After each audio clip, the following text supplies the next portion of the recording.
is pretty good. Oh, this is the one, this is dealing with the warehouse. No, there is no, the warehouse. Shoot.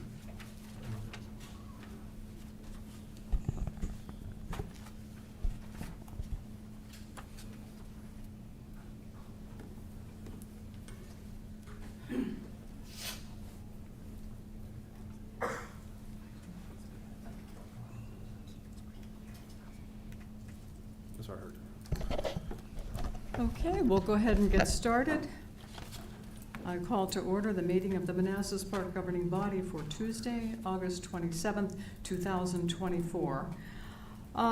First, we have approval of the agenda, and there is a change in the order of items. 9C, which is the proclamation and flying of the veterans flag, is being moved to 11D. Are there any other changes to the agenda? Okay, do we have a closed session item? Yes, ma'am, we do. We have multiple closed session items. Okay. Let's see real quick here. They're going to be under paragraphs 1, 3, 5, 8, and 29 of the subsection 2.2-3711A of the Code of Virginia. Okay, thank you. You're welcome. Do we have a motion to approve the agenda?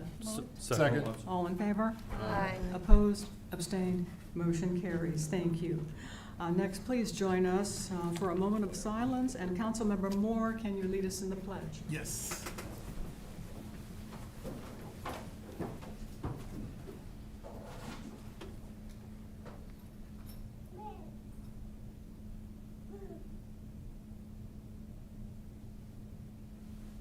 I pledge allegiance to the flag of the United States of America and to the republic for which it stands, one nation, under God, indivisible, with liberty and justice for all.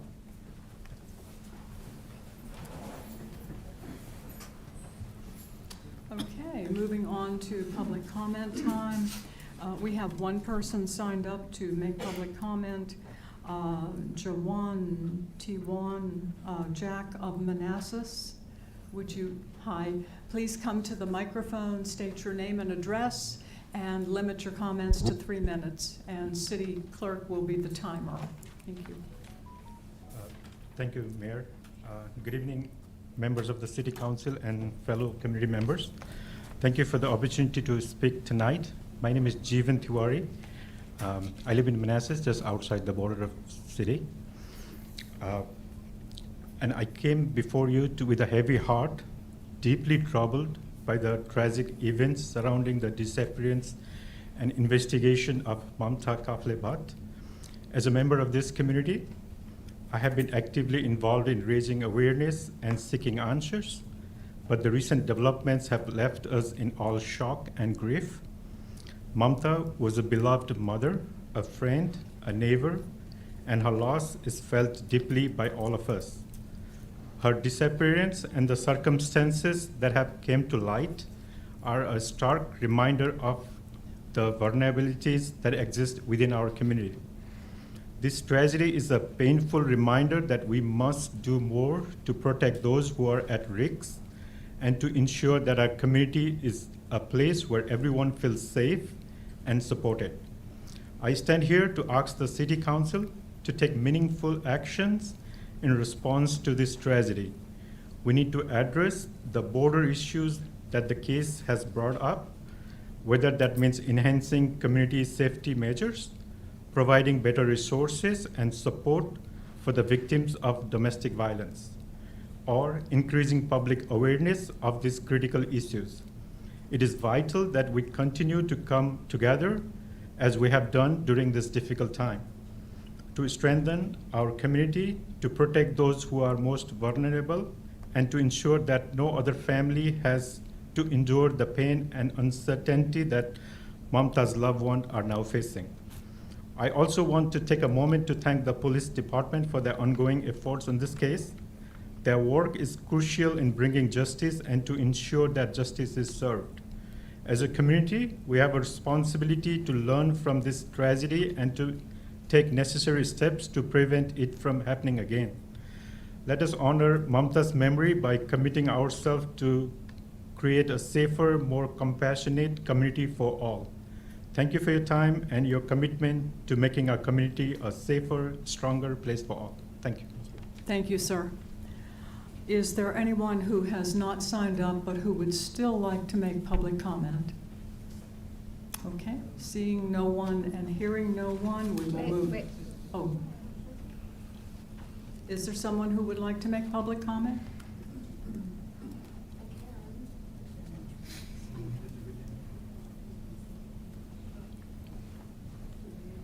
Hi. Should I State sign your up? name and address and limit your comments to 3 minutes and speak directly into the microphone so the folks at home can hear what you're saying. You tilt it down. Okay. Okay. Hi, my name is Nadia Navarro. I'm not from Manassas, but I'm from the Tysons McLean area. Mamta was a dear friend to me, and unfortunately, she was not aware of the resources that were available to her. If she had been more aware, if that had been presented to her, things might have been different. And we all have to live with the knowledge that she's gone, and we're so heartbroken, and we want to make sure that we can learn from this. So knowledge is really important, and we want to find a way to make that possible. Okay, thank you. Thank you, Thank you. ma'am. Is there anyone else? Yes, ma'am.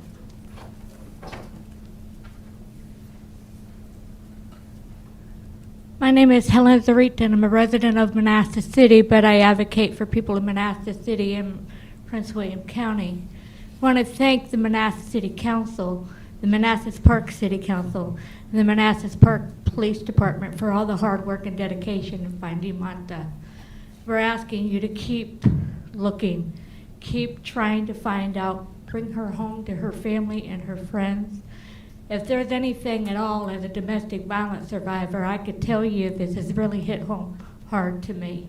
I'm asking the park, Manassas City Park, along with Prince William County and Manassas City, to collaborate together to find a way to stop domestic violence and get more resources out there for domestic violence. In 1996, when I was attacked, there wasn't as much help out there today as there is now. But I'm just asking for more resources, more education, and if you guys decide to put something out there to help lead the road to domestic violence issues, to bring it to light, I would be gladly to step up. But at this time, I'm just asking you, please keep looking, keep thriving at the work that you're doing, and help these people get her back home. Thank you. Thank you, ma'am. Is there anyone else? Okay, thank you. Moving on to number 4. Number 4 is a public hearing, and it is regarding the sale of city-owned property, parcel 1A-2, Belmont Reserve. I declare the public hearing open.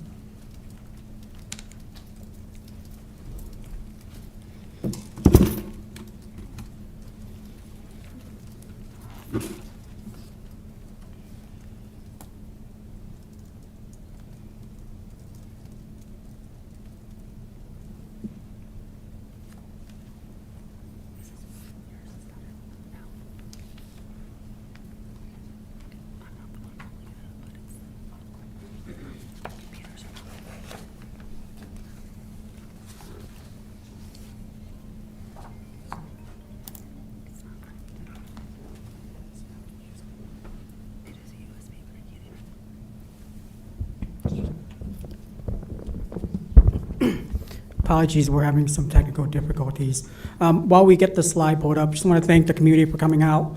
I really appreciate your patience for the last several weeks. I just want to reiterate and reassure you that our police department will continue to work the case. Just hope to try and find Mamta. So I know Chief will tell you the same thing. And so this is still one of our priorities. So, but thank you for the support. It really shows how tight-knit our community is, and we really appreciate what you guys are doing.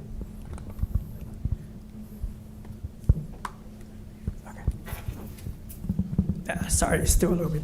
While we're pulling up the slide for this public hearing, Mayor, members of the governing body, I want to set the stage. because this does appear to be a new development, but I want to kind of go back about a year to kind of give resident a refresher, kind of where this started. Essentially, when we first started this conversation, the city realizes there were several unfunded capital liabilities, about $23 million worth that we could not afford. One of them being the city hall that you're standing in, which we found a way to get commercial or residential revenue to fund this building. The other building has to do with the Public Works building, which is located on the western side of the city. That building is about, thank you, there you go. Next slide.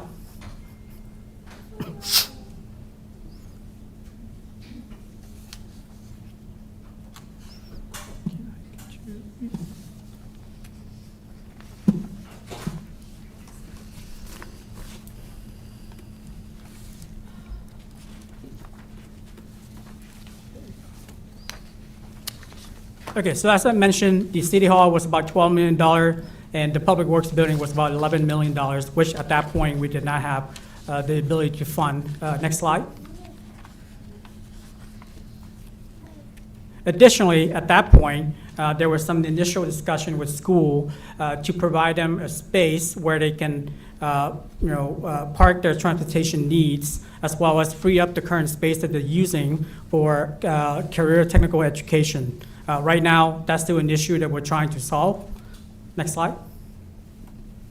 Next slide. So what is the solution? Well, the solution is to buy the Public Works building located here on Digital Drive. Next slide. Next slide. Next slide. To kind of do everything that I just mentioned and to generate revenue to pay for it so that it doesn't affect current taxpayers or burden current taxpayer. Next slide. Now, how are we doing this? So when we first brought in the developer was D.R. Horn, and the city was planning on selling this parcel here highlighted in yellow, roughly 0.65 for about $1.047 million for a residential development to put in a residential development project. Next slide. As you can see on the left-hand side was D.R. Horn. This meeting took place around June 2023. We went through the public hearing process. We brought the item back to the governing body. It was approved. We actually signed an agreement to continue with the project. However, after the agreement was signed, there were several things that happened, several conditions that happened that kind of derailed that project, and D.R. Horn has to back out. And we've been working to find a replacement developer to come in and take over this project. And so we were able to do that, and the new developer is the agenda item up for public hearing tonight, which is KHOV. And as you can see on the left-hand side is the original conceptual drawing or design for D.R. Horn. On the right-hand side is the conceptual drawings for the new KHOV residential development. Next slide. So what was the same and what has changed? So the parcel sale is the same. The sale price is the same. The city will get 1.047 for the sale as well as 1.887 for proper cash due as site plan. The number of units has changed. It's actually gone lower. You can see the breakout there. It's about 86 16-foot townhomes. Additionally, instead of 5% per the original agreement, we're actually getting 10%, which is 9 units for workforce and or affordable units. The mix, the product mix for that is up to our discretion. Next slide. And then just going back to kind of circle back in summary, so the cost of the community Public Works building was about $6 million, and you can kind of see how the city funded that purchase. There are renovations to be done when we are ready to move in. Right now, the building does have some tenants and current leases. However, at that point, we will need an additional $5 million to renovate so that Public Works can actually occupy the building for a total of $11 million. Now, with what this sells or allow us to do is to kind of reduce some of that initial purchase cost, which was the original plan. And as you can see on the right table, the sale of the price, the sale of the parcel, 1.047, the proper cash, as well as the rent rolls for the current public work building and what they are intended to be used for. Now, there are one-time revenue as listed and defined, and there are recurring revenue that at this point I don't have an exact number because it fluctuates year in, year out based on tax rates, assessment, et cetera, et cetera. But I want to show you what the priorities are for those funds once we do get them in. And that is, we're going to replace some of the funds that we took away from these CIP project to purchase the building. That's top priorities. We're also going to replace the water and sewer fund balance that we borrowed for the purchase, and then fund the rest of the CIP items that we've kind of pushed back this year, and then whatever else general fund priorities that you have through the normal budgeting process. So I just want to kind of give that refresher for resident that is not a new development, it's just a new developer. With that being said, I mentioned there were affordable development housing units as well as workforce development. I want to introduce Yvette, our housing coordinator, so she can kind of talk a little bit about those points before we go into the public hearing. Yvette?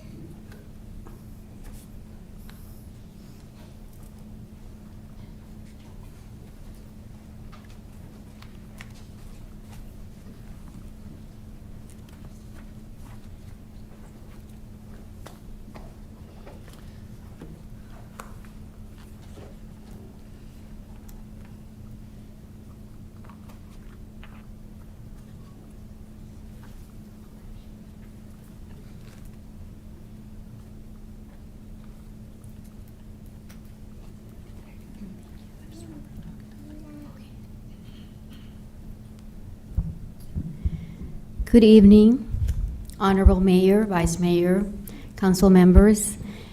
Warm welcome for everybody who's here today. My name is Yvette Monet. I'm the Housing Coordinator for the City of Manassas Park.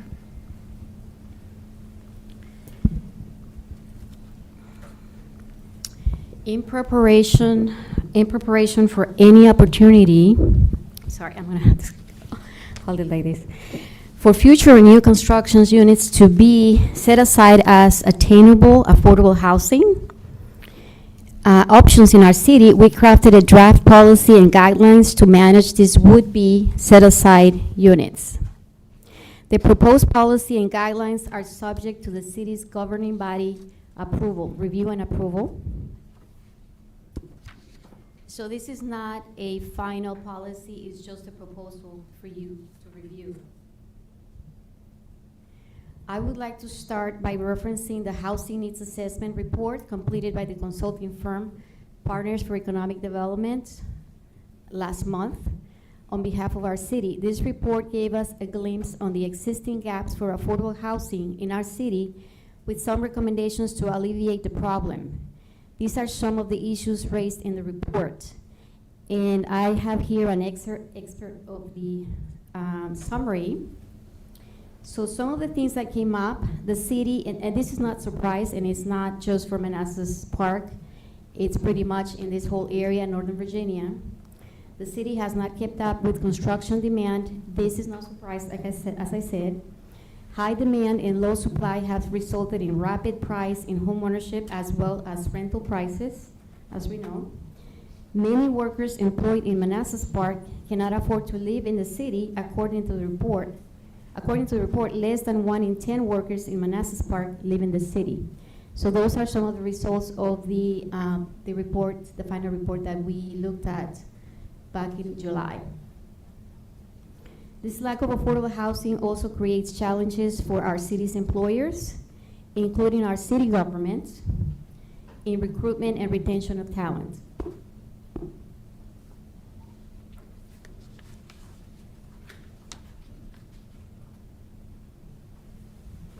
So in this slide, you're going to see what is considered cost burden as referred to housing expenses for households.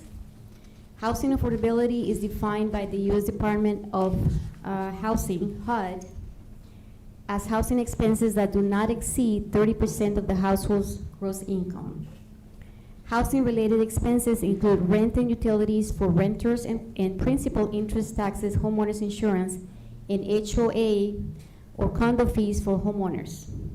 Affordability is achieved when households spend less than 30% of their gross income. So as you see in these graphs, for the first one, you see that for someone that's spending less than 30% of the gross income, that is considered affordable. For someone that is spending between 50 and 80% of the gross income on housing expenses, that household will be cost burdened. And for someone that is spending more than 50%, it would be severely cost burdened. That's just per HUD.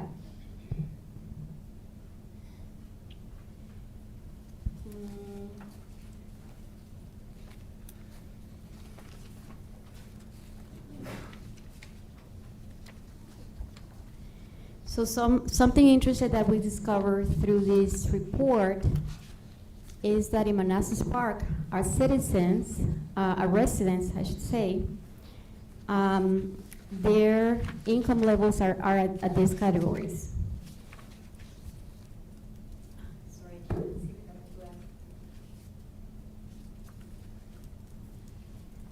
Okay, so 9% of the households in Manassas Park are at below 30% of the area median income. And we're gonna go into what the area median income is.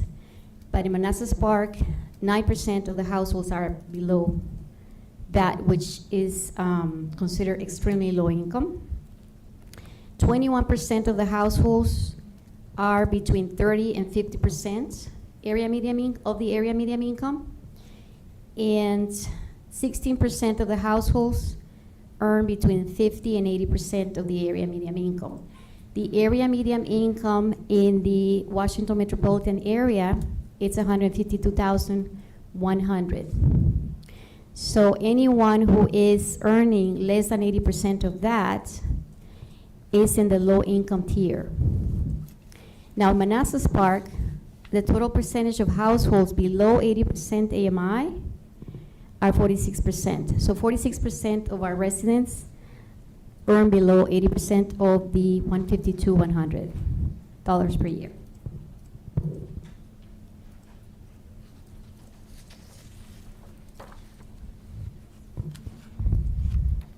So there's something that I want to mention as well. The word affordable, as in affordable housing, can have a negative connotation. We know that until one understands who is affected by the housing affordability crisis. The stigma with the word affordable dissipates once we put faces and professions to those that work in jobs that offer salaries in the income tiers below 80% of the area median income. These jobs are important, are essential in our city and in our communities as a whole. So as you can see on this graphic, you can see the jobs of the people that are earning less than 30% of the area median income. You're gonna see cashiers, you're gonna see dishwashers, hotel clerks, cooks. The ones in the 30 to 50% AMI are gonna be waiters, hairdressers, locksmiths, bus drivers. The ones in the 50 to 80% AMI are gonna be your librarians, police, DJs, teachers. So all of these functions in our city are important. And that's why it's important to look at these issues of housing affordability. Now, from the housing needs assessment, we also got recommendations and strategies to bring some solutions to the affordability crisis, as you know. And what our city manager mentioned tonight about this proposal for new construction in some of those units set aside for a possible program. Maybe we don't have a program right now, but that would be, as you can see, a check on that list of recommendations. That would be that one right there, where the consultant said you could sell city-owned land for residential development, including affordable units.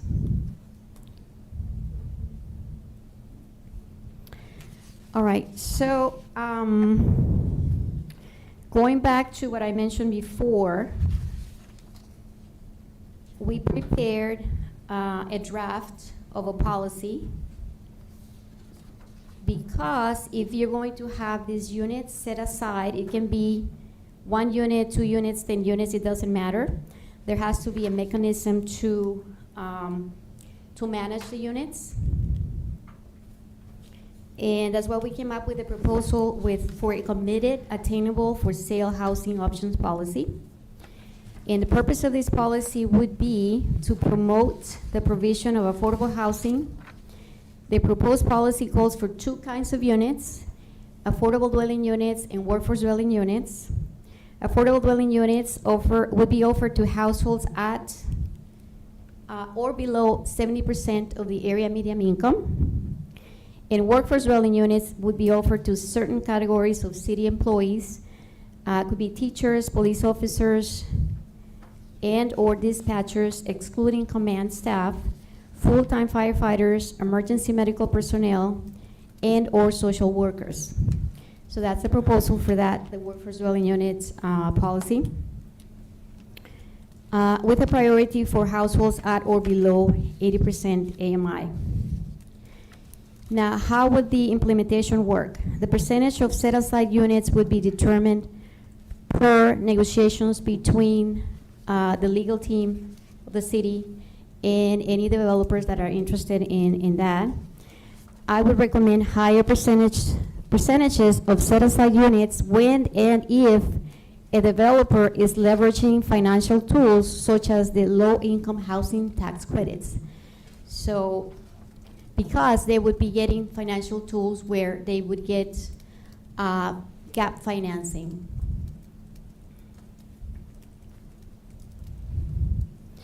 Another thing that is important is that we would be recommending, of course, if there is a program, that there would be eligibility and underwriting criteria, very important and very tight. That I will talk about that in the next slide. And the city manager would implement, or whatever the governing body decides to do, would implement, monitor, and enforce the provisions of the policy. The affordable dwelling units and workforce dwelling units would be subject to unit design requirements. That means that we do not want these units, just because they're going to be part of a program, to be different than the rest of the units in the development. We want them to be of similar appearance, dispersed throughout the development, or in a building if it's going to be a condominium, let's say. We don't want all the workforce dwelling units, for example, to be in the first floor or in the back of the building or in the front of the building. They should all look the same. Also, the residents of these units should have equal access to all the amenities, be able to enjoy the common space, parking, storage, and other facilities in similar manner as the market rate units. There would be eligibility and underwriting criteria for purchases of ADUs and the WDUs, such as the income limits, as we mentioned before, city employment at the time of the purchase, first-time home buyers, status for ADUs, and not having an ownership interest for the purchasers of WDUs. All of that criteria you would be able to review and say yes, or we need more here. Credit and financial stipulations as well, which I will explain why that is important. After purchase, the owners must occupy the unit as their principal residence, so they cannot rent them out. There will be restrictions on refinancing as well. They cannot take equity out of the property. And sometimes people misunderstand. They say, well, that's not my home then. That belongs to the city. That's not the case. Purchasers own the home. It's just that there are restrictions and covenants on the units that are enforced by the local government. Also, resale of these units would be to qualified purchasers, just like the first time the purchasers qualified, any subsequent buyers would have to qualify as well. Okay, administration of the policy. As I mentioned before, this is just a proposal for a policy. There's not a program. But if ADU and WDU programs are developed from this policy, it's imperative to consider the following: integrity of the program, fair housing laws and regulations have to be adhered to, minimum property condition standards to preserve property values. So there would be conditions that the homeowners, if they want to resell, the home would have to be in a certain condition before they can resell it. Annual recertification of the owner-occupied provisions. Equity lens as well is important in any program. Unit design, as I mentioned before, unit design requirements, uniformity of exterior appearance, dispersion, access to enjoyment of common space. Good stewardship is extremely important as well, with safeguards for the strong program. The program has to be strong. We don't want, let's say, someone that purchased the home and not be a successful homeowner and then lose the home to foreclosure, for example. That's something that we would not want in the program. And because of that, there would be a review of their purchasers' financials to mitigate foreclosures. There would be restrictions on refinancing. We don't want anyone over financing a home, one of these homes. Fraud prevention is important as well, and preserving affordability. Do you have any questions? Comments or questions? Yes, ma'am. So thank you for that. So I know years ago I was involved in work for Low Income Housing Tax Credit Association, and I remember sitting in conferences and they talked about the employee homes. Would this policy, the proposed policy, also have in it where the employee, the certain stipulations that they have to work for the city for X amount of time once they buy the home, or be eligible to be part of the program? What we put in there right now is that they have to be working in the city for 6 months before they can apply. But after you review the policy, you can say, yes, 6 months is good, or it should be a year. And then we didn't put anything there as of after they purchase, how long they have to stay there, or working for the city. We did not put that in there. Okay, thank you. Welcome. Comments or questions? Yes, ma'am. I have a question about how this ties back to the property we were talking about. I believe Keith said there's going to be 9 affordable/workforce. What would you propose the breakdown be? How many affordable versus how many workforce? What do you think the percentage? Right now, what we put in there is, we did not actually say in that case, actually I think we said if there is a fraction like that, we would add 1 more for a WDU. Yes, so we say if it results in a fraction, we just ask the developer to add 1 more. So how many workforce and how many affordable? So let's say in that case, let's say it comes up to 9 units. Yep. We would say add 1 more to be 10. And then Actually, it says it resolved in favor of the WDU. WDU, okay, so I guess it would be 5 WDUs and 4 ADUs Okay, so half and half. in that case. Okay, Yes. thank you. Comments or go ahead. Well, it's about the public hearing in general. Is that fine, or? I can answer questions about the Oh, okay. contract if you want, and I have a couple things I need to tell you as well, so. So do you want to finish your presentation, or? You feel free to Oh, okay, ask. no, the question was, I guess, before the units, we were expecting over 100 units. It got 102. shrink down to 90 now, Well, they were 2/2s, now they're just regular townhouses. regular townhouses. So 3 there's levels? 86 units that are regular townhouses versus 102 that were the D.R. Horton 2/2s. Yeah, Now, the total proffer amount has stayed the same. There's a typo in here that's going to change. It says in here that the maximum proffer amount is 1.887 million. That's based upon a certain number of units, but actually, I spoke with the purchaser earlier today, and they said that if there's more units at zoning or the final site plan, that'll be that amount. There's some legal requirements when it comes to this bulk proffers, cash proffers, so we'll get into that. But right now, we should have a better idea at the zoning point, you know, how many units are going to be in there. Okay. And then my understanding is that there's 2 parcels, right? Well, there's 2 other parcels. There's 3 parcels total. They're buying 1 parcel for us, which is right smack in the City, middle. right. It's like the cream in the Oreo, and they need that to kind of develop the whole thing. I see. So they're buying the other 2 from another owner. Private property. owners, okay.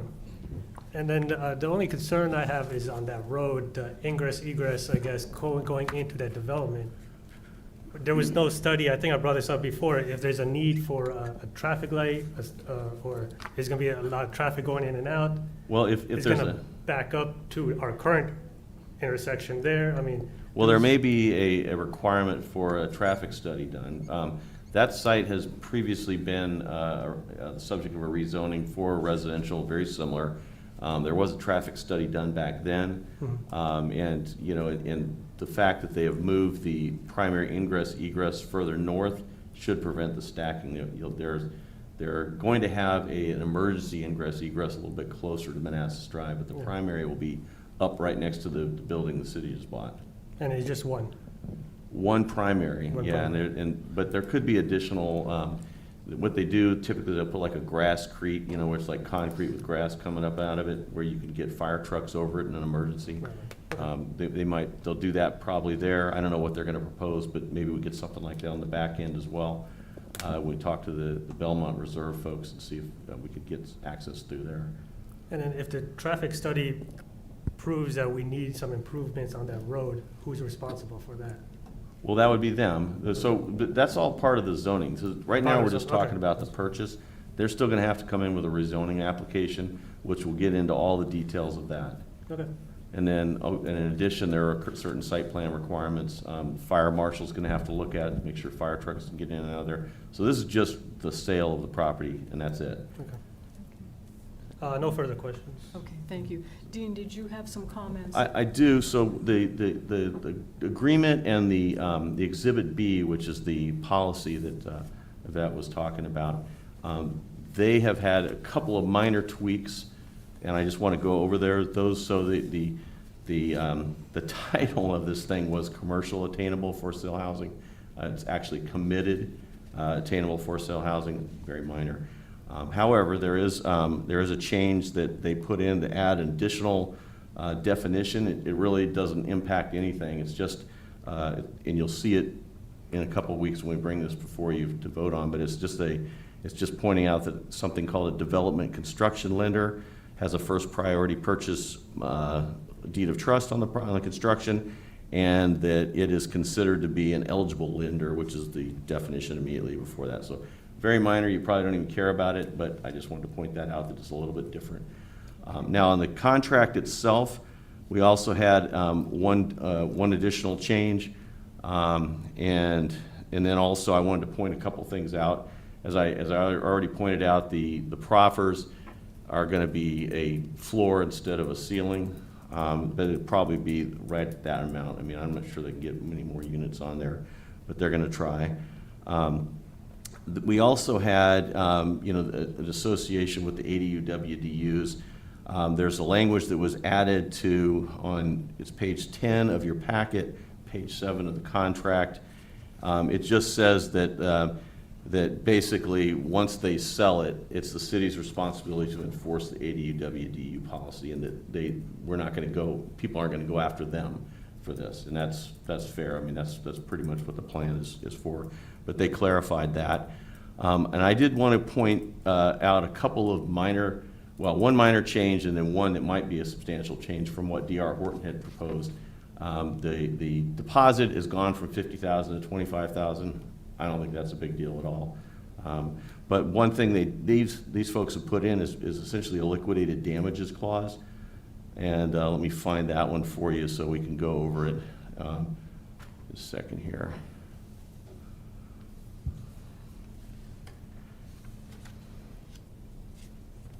Let's see, I'm sorry, I thought I had this thing ready. Here we go, here we go.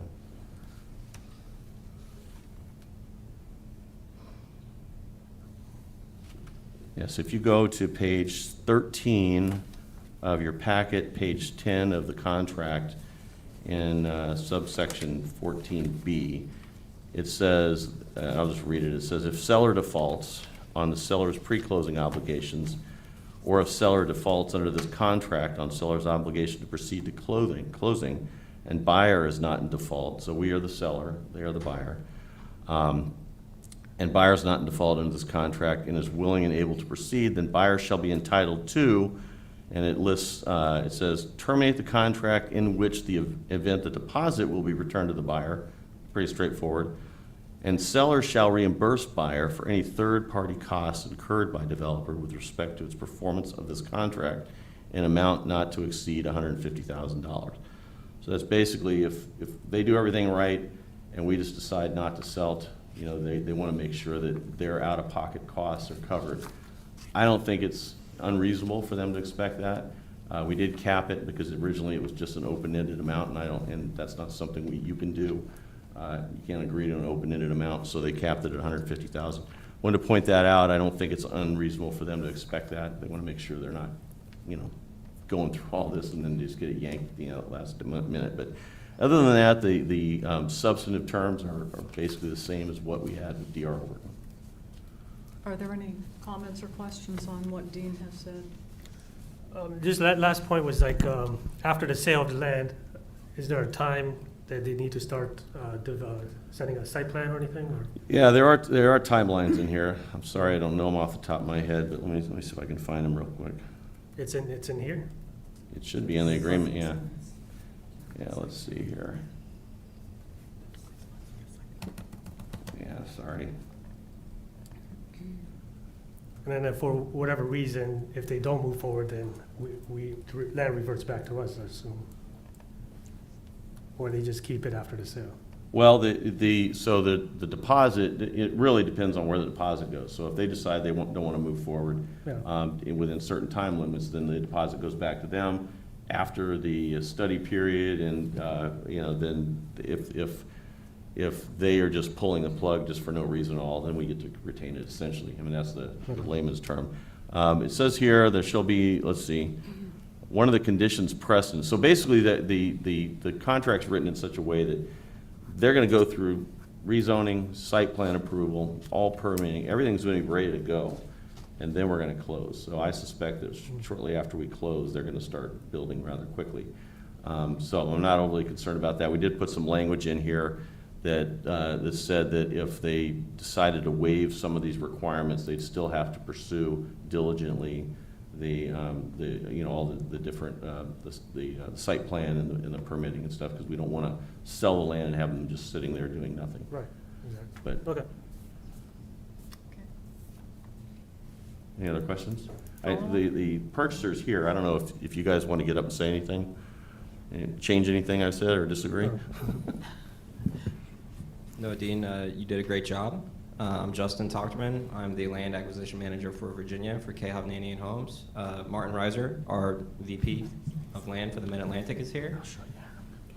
We have a community-focused, collaborative approach to every project we have, so we're excited to continue to work on this. And if you have questions, we're happy to answer them. Thank you. Comments or questions for this gentleman? No? Okay. Is there anyone in the room who would like to make public comment? Okay, seeing no one and hearing no one, do we have a motion to close? So moved. Second. All in favor? Aye. Opposed, abstained, motion carries. Thank you. And Mayor, Thank you, this will Yvette. come- That was a great presentation. Thank you. Yeah. Mayor, this will be on the agenda then for September 10th. September 10th, okay. And then we should have the policy too, so I'll ask if you have any changes to the policy, please get it to us. We had originally talked about, you know, proposing or just showing you what some covenants might look like. We're probably going to look at the various jurisdictions and steal where we can. No sense in reinventing the wheel. I also want to point out this is a policy. So it's only in effect for land the city sells that becomes residential. Okay, we don't have a program in place because that requires us to modify our zoning ordinance, make it much less permissive, and that's a big, long process. We may end up doing that, but we can't put a program in place yet because there's really no density credits we can give because we don't have any density restrictions. So, so I just want to point out, it's not a program, it's a policy. Okay, thank you. You're welcome. Thank you. Okay, moving on to 7A is smart meter project update.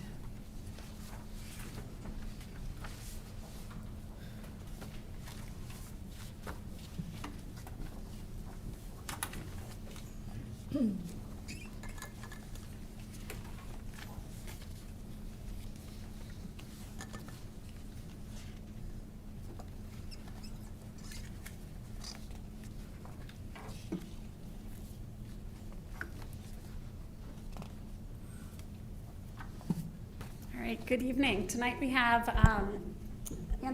Hunter Dance from USG, and then he's also accompanied by Anthony Harrison. They're here to talk about some of the challenges that we've run into with the smart meter deployment. So they will be presenting on that and taking some questions. Thank you.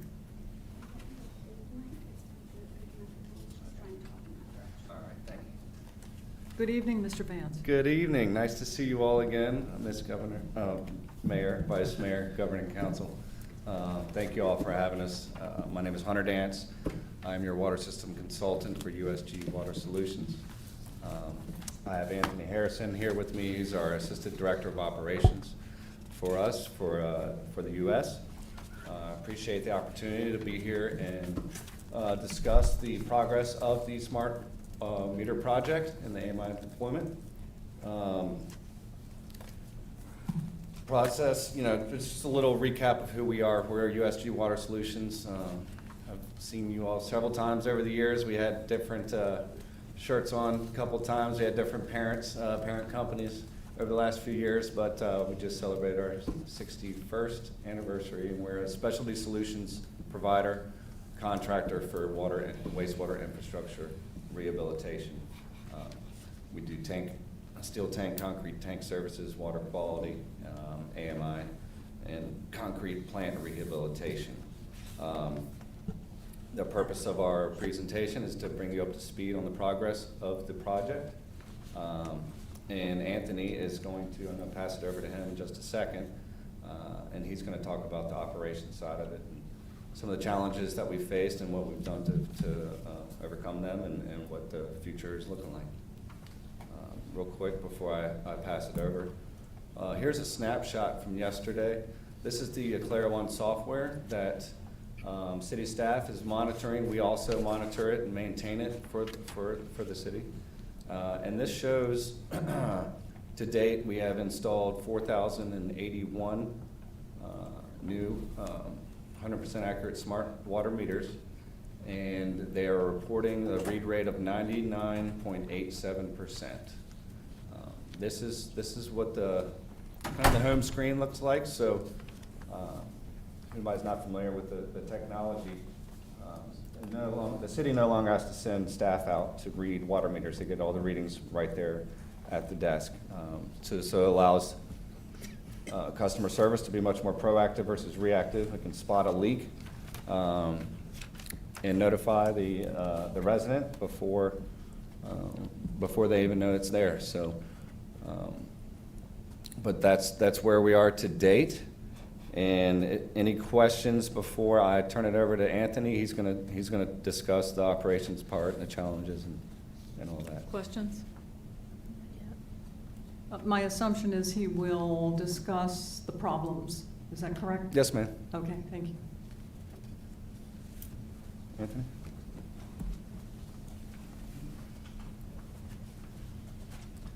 Good evening, Mayor, Vice Mayor, Governing Body. My name is Anthony Harrison, Assistant Director of Operations US for USG Water Solutions. We're going to talk about the AMI project. It seems that it clearly knows how to clear a room, I suppose. First, I think we'll start with a recap. I wasn't a part of this project early on, so I was introduced to this project as of 2024. And just for a recap of AMI technology and projects as a whole, what you're looking at here is kind of the full timeline, start to finish, right, for an AMI integration project. As you can imagine, there's a few different phases, specifically around a maintenance project of this type in regard to AMI. The first is software integration, standing up what we would call the head end, right? So this is all of the Aclara network and equipment that's responsible for communicating and monitoring your system, right? Phase 2, and this is in a nutshell, phase 2 is the deployment, mass deployment, which would be the installation of the meters and the MTUs themselves. So this is the individual equipment at each home and commercial property that's monitoring the water usage. The third phase would be converting to maintenance, right? So that's the 15-year kind of partnership we have to maintain your AMI network system, meters and MTU endpoints for the duration of our partnership, right? So that's the extended value of what USG brings in terms of AMI is the maintenance program itself. So as you can see on the current slide here, everything highlighted in green is what's complete. We are currently on the tail end of the mass deployment of the AMI meters themselves. To date, I think Hunter mentioned we've installed 4,081 meters. We reached substantial completion by the end of June. There are 145 meters that remain to be installed. You're currently at a 99.87% read rate, and I think if you refer back to the first slide that maybe you have a picture of now, kind of the value of the AMI system itself. As you can see, yesterday you have billable usage of 1,079,000 gallons of water, I believe. And that's the type of insight, the type of details that Aclara One and the AMI system will provide to you and your billing clerks, more importantly. Next slide, please. Or do I have control of that? Okay. So just continue the overview. So we contracted this project in July of 22. The project kickoff was in August of 22. The meter site survey was then conducted in Q4 of 2022. And stop me if you have any questions, please feel free. We ordered equipment, and we ordered the MTUs in the fall of 2022. We ordered meters post-site survey in the spring of 2023. Now, at this time, we were still faced with some of the supply chain issues post-COVID, on the tail end of COVID. Lead times on equipment were extended, as most things in this industry were at the time. Equipment lead times were 8, 9, 10 months for meters and MTUs. The equipment was received in spring of 2024. We began installing inoperable meters in March of 2024 of this year. Mass deployment began in April of this year. Substantial completion of mass deployment was in June of 2024. So as of today, substantial completion, 145 meters remain. AMI system and network is up and operating as intended. Challenges. So project challenges. I'm sorry, do you have a question, Mayor? No, Okay. I thought you were done. Oh, no. No. So challenge of the project. So Okay. I would say, all in all, what we would consider to be some of the standard challenges that you face with AMI integration and deployment in this industry, especially when it comes into, it can be intrusive, right, for residents of communities as we work our way through mass deployment. We're touching every water line in your community, both residential and commercial, and not everybody enjoys that. But I will say that some of the challenges we encountered throughout deployment here were a little more than we would have expected. So timelines, we had challenges on the front end of this project with acquisition of the Virginia State General Contractor's License. That did delay startup of the project. That did push the startup of the project or the mass deployment to April. I think we intended to begin in February, so I think we had a 6 to 8 week delay as a result of the acquisition of Virginia State General Contractor's License. Once that was acquired, we started mass deployment. Throughout mass deployment, we had challenges around quality, really quality of data, quality of installation. We had several more water leaks at the meter itself than we would typically like to see during mass deployment of a project like this. I will say that the water department, the public works department, has been very generous and very reasonable in helping us work through some of those challenges with the leaking water meters throughout deployment. There were some retraining that took place of the meter technicians, and we continue to monitor the system now to look for any continuous consumption events. Continuous consumption events in Aclara One, the software that you have access to, would be early indication of a leak. Now, whether that leak be in the home itself, a leak within the water pipes of the home or the business, or at the meter itself, as long as the water's passing through the meter, we can monitor what we call continuous consumption. Quality of some of the data that was being provided, and when we talk about data, we're talking about the exchange of data from what's being removed from the resident and what's being installed in the resident. It doesn't sound like it, but it can be a very burdensome task for billing departments and third-party billing vendors, and the software integration it is typically challenging. But we didn't do ourselves as many favors. We did have some quality of data issues throughout installation, which is caused by misprogramming, right? So you imagine if we remove a meter from the ground and we type in the wrong serial number throughout the exchange process, that follows through the head end and would result in what we call an exception during billing. I will say, as of this week, the billing department has now told us that they don't need the regular scheduled calls weekly anymore, that the exceptions are minimal at this point, and that they'll contact us, directly should they need any more follow-up in terms of exceptions. So through the challenges with the data quality we have reached the 99.87% read rate with very low exceptions. What that means at the end of the day is that your billing moving forward should be very, very accurate. Challenges with communication, quality of the communication from the meter technicians themselves. It did generate some confusion between the stakeholders on the project. At times, some confusion with schedules, with timelines and durations, production. We do have regular scheduled weekly meetings with stakeholders from both Manassas Park, USG Water. That's helped greatly. We have a very transparent, open line of communication at this point, and I believe we're addressing challenges as they come. And then general efficiency throughout the project. It was, we didn't set a very good tone with the delay of the contractor's license on the front end of the project. And then we had some production related, I would say efficiency loss in terms of the production rate that meter installers were, achieving in the field. Some job site, what I would call job site hygiene, just general cleanliness of picking up the job site. And then return to service. Return to service specifically, there were a handful of accounts where the water wasn't turned back on once the meter was installed. Again, that's, it's not uncommon for that to happen throughout a mass deployment, but it did happen more frequently than we would have expected, we would have anticipated, and definitely more frequent than we would like to admit to you now. So in terms of the leaking water meters, we did have a USG meter technician on site through the month of August to address any leaks, water meter leaks that were identified by residents or through continuous consumption of Eclair 1. And in anticipation for, at least the Public Works Department is anticipating that we could experience some leaks once cold weather begins here. Cold weather, resulting in the contraction of some of the equipment in the ground itself. In anticipation for that, we intend to mobilize a meter technician team, 6 to 8 meter technicians, as soon as Public Works believes it's cold enough to begin.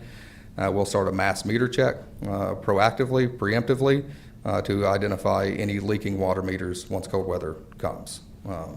We don't expect a mass systemic issue with leaks, but we do believe that cold weather could introduce some challenges whenever that comes. So we are prepared to react and respond to that when it happens. I think I would like to end by saying that we value your relationship with us. It's very important. We do look at you as a partner, a long-term partner. This is a 15-year program. We're responsible for your equipment, your efficiency, your read rates, and your billing for 15 years. We definitely won't hide from any challenges that we've encountered throughout installation. We're partners, and we expect to continue to support this, for the duration of our relationship. Thank you, thank you. Thank you both for being here this evening. There were lots of problems, lots. And my understanding is that from the very beginning, the city let you know about the problems. So because of the number of issues with this project, it sounds like, to me, like a certain level of incompetence. And I would like to know exactly who's responsible and where that incompetence lies. Or maybe there's enough to go around. I don't like to typically pass blame.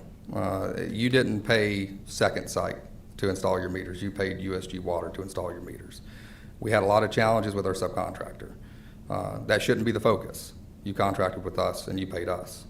I will take accountability for any challenges that you encountered throughout the installation of the project. But we did have lots of challenges with the subcontractor.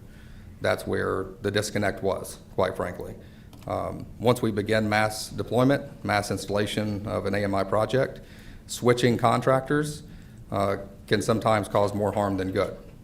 We worked as diligently as we could with the contractor based on feedback from Manassas Park and trying to rectify those issues. It did result in several technicians losing their jobs or being removed from this project.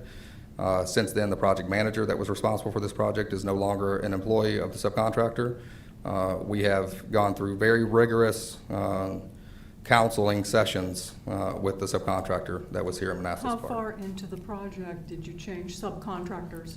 We didn't change subcontractors. Oh, you did not? No, ma'am. We did not change contractors because you were up against a deadline for the end of June when your current meter reading system was going to, I think, expire and no longer be valid.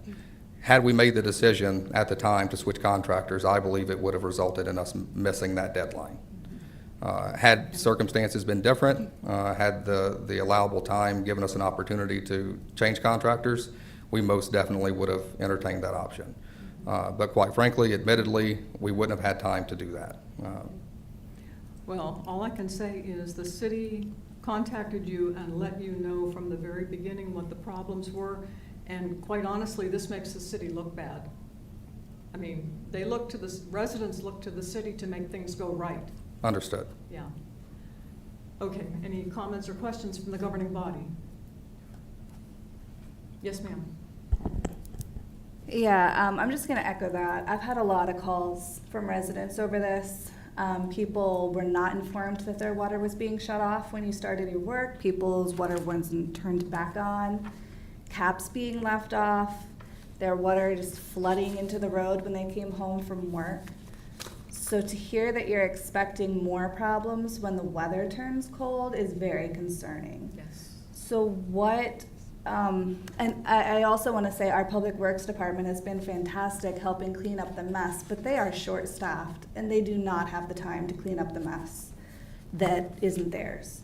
So what safeguards are we putting in place so that this isn't burdening Public Works and that I don't have more residents calling me, asking me why their water is pouring down the street? In the last 2 weeks, we've experienced one water meter leak. I will say that unfortunately,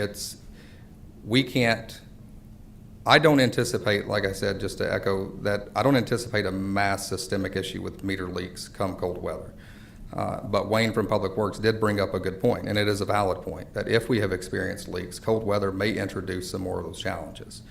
Again, preemptively, we plan on mobilizing a crew to do a mass meter check, and what that would entail would be 20, 30, maybe more, 40% spot checks of meters come cold weather. Also, what we're doing now is we're more regularly monitoring the continuous consumption events in Aclara 1. It is possible if the leak occurs on the city side of the water meter that a continuous consumption event would not recognize that, but I would say that the continuous consumption events in Aclara 1 will recognize the majority of. Since August 1st, we have reviewed 270 continuous consumption events that were present in Aclara 1. I think 2 of those continuous consumption events were identified as being leaking water meters, and we corrected that issue then. Again, I don't expect a mass issue come cold weather, but we're going to be here no matter what. I do apologize, and that's all I can do. Hat in hand, I can apologize for the challenges that we encountered. I will say that it is not representative of USG Water. It should have been a much higher level of quality that was provided to you. We are not proud to stand here and have to admit to the challenges we had in the project, but we do plan on making it right. I can't promise that we're going to catch every problem before it happens, but I can promise we will correct it when you call. We are here as a partner. We're not just a contractor. Okay, thank you. Follow up? Yes, sir. Yeah, thank you for your presentation. The 145 meters that have not been installed yet, when will that happen, and have they been ordered, or are we waiting for, you mentioned supply chain? 100 meters are on order. So that we contracted 4,064 meters to be installed. We have installed 4,081 meters. 100 of the residential meters have been ordered. Wayne provided us with a list yesterday that was the remaining accounts within your system that will need a meter replacement. So the survey that was done early on in the process Can you didn't speak account. into your Oh, microphone? so the survey didn't account for all of the meters that were needed by our city at the initial phase? So I think there was some confusion there. When we conduct a meter site survey, we can only conduct a site survey on the accounts that you tell us exist. So at the time of the contract, what was given to us was a total amount of 4,064 meters that were in the system. And when we conducted the site survey, that's what we intended to find. Prior to mass deployment in 2024, earlier this year, a new account export from your billing system was provided. That account export had 4,280, I think roughly, meters that would have showed in your account. Now, over the course of 2 years, that could have been expansion meters, it could have been subdivisions, apartment complexes, but there was a difference in count over the course of the 18 months between contract signing and the time the mass deployment began. That's what accounts for the remaining meters. So those 145 remaining meters now, if we didn't know they existed, they wouldn't have been surveyed. Okay.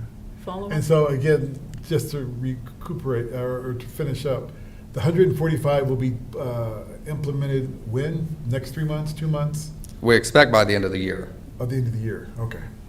Yes. 105 of those are arriving this week, I believe, right? For the 16th. 100 meters are arriving this week, but again, we received the final count of remaining accounts to be installed yesterday. So there were roughly 190 accounts were the delta. That was the balance at our last meeting on August 1st. But all 190 of those accounts weren't real, so to speak. So some of those could have been abandoned buildings or demolished buildings. They were an account once upon a time. Wayne went through and confirmed exactly how many of those were actual accounts or that need to be exchanged with meters. So we have that count now. We'll generate an order. We've requested a meeting next week. So the 100 meters that we did receive, they'll be implemented by when? That won't be the end of the year, it will be sooner, won't it? That will be much sooner, yes. A week, 2 weeks? Same subcontractor? No, that contractor will not be back in Manassas Park. So we will install those meters with our own in-house meter technicians. Okay, very good, thank you. Any comments? Yeah, my question is, I guess, regarding the billing side of this project. So the smart meters reads the water usage, goes into the software. How does the software comes to our Treasury Department? Yes, And they bill that out according to what is read on the meter. yes. So when you mentioned in the presentation, you said the billing comes from you're not sending a separate email or No, Excel no. sheet or something. No, So no, no. Our department has access to the same portal you guys do. Yes, absolutely. So the way that system works is your billing department performs an account export from Right. your billing vendor that says, hey, here's every active account that we want to bill this month. They send that file into Aclara, the software that manages your AMI system. Aclara then returns a file with a read for all accounts that were requested. And that is your billing file. That file then gets uploaded into your billing system, and that generates the bills. Okay. Or that provides the reads that will then go into generating your bills. Is there any instance that like if the houses are close by, like townhouses, the meters can give the wrong information? No, all meters are assigned to a unique identifier, which is called a premise ID within the system. So the information can't get crossed from one premise ID to another. In the event that the data wasn't available, it would result in an exception. So when you went to bill, it would not provide a read, and it would say this is an exception. Got it. Okay. Question? I do. What's the protocol when a meter is identified as having leakage?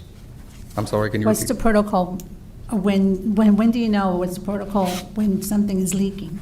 Like what's the process? So in Aclara 1, it will provide consumption events. It will provide events for several different factors.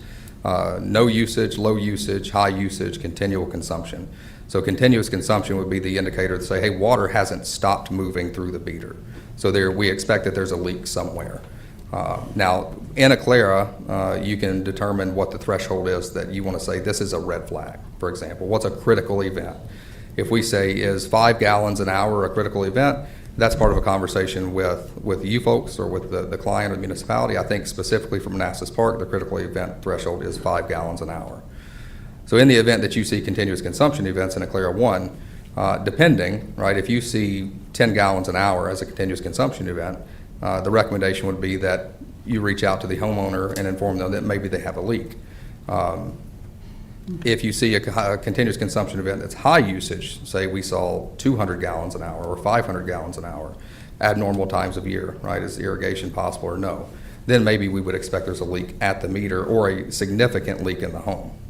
And once you notify the resident, would that be Public Works that would figure out if it's on our end or the residents in, like inside the house or outside the house? Would that be something that Public Works would do?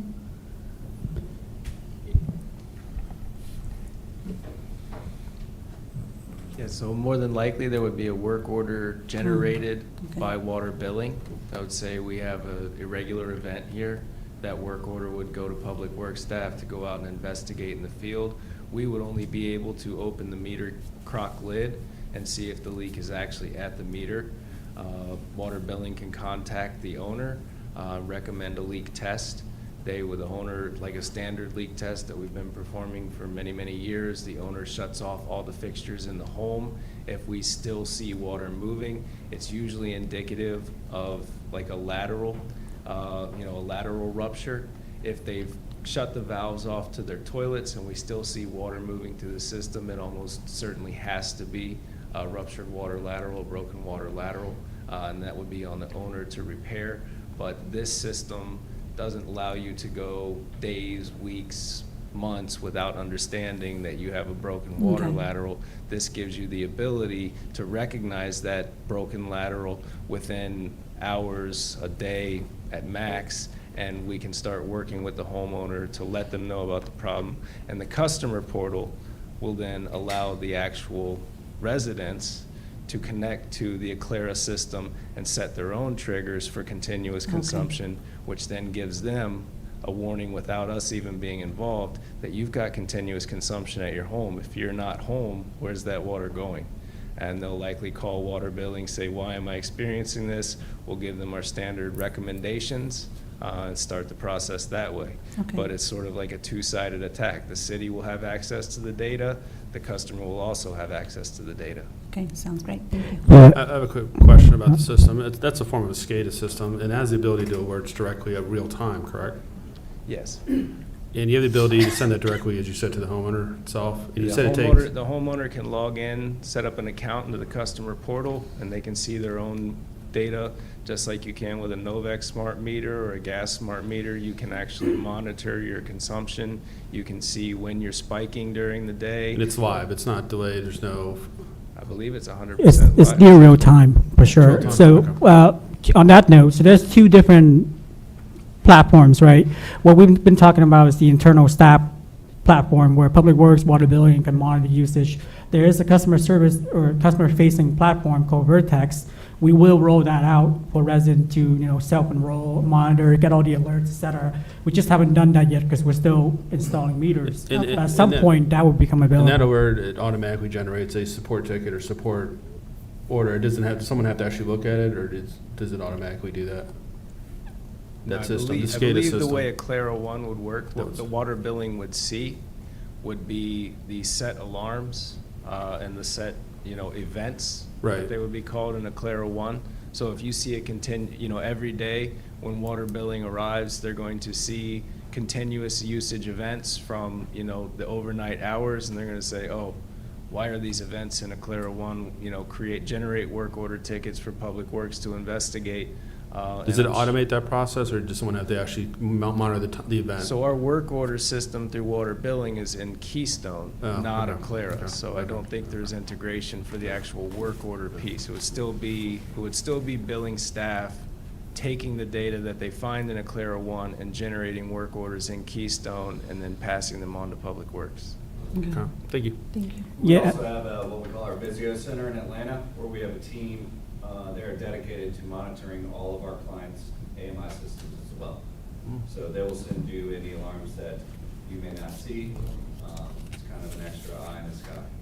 Yeah, so to your comment earlier, we're still using Keystone because it's the system of record for all financial accounting, which is where the work order platform sit or capability sits. But at some point, when we transition to a future state, maybe we'll, find other capabilities for this whole system integration type thing where that could be automated to where we don't have to log into multiple platforms to do so. Right, that's what I was hoping. Okay, thank you. And just as an update, customer portal just rolled into phase 2. Well, we expect it to roll into phase 2 somewhere around early November, and we expect completion by end of the year. Thank you. Thank you. Comments or questions? Comments or questions? Okay, thank you. Thank you for your time. Thank you for coming this evening. Okay,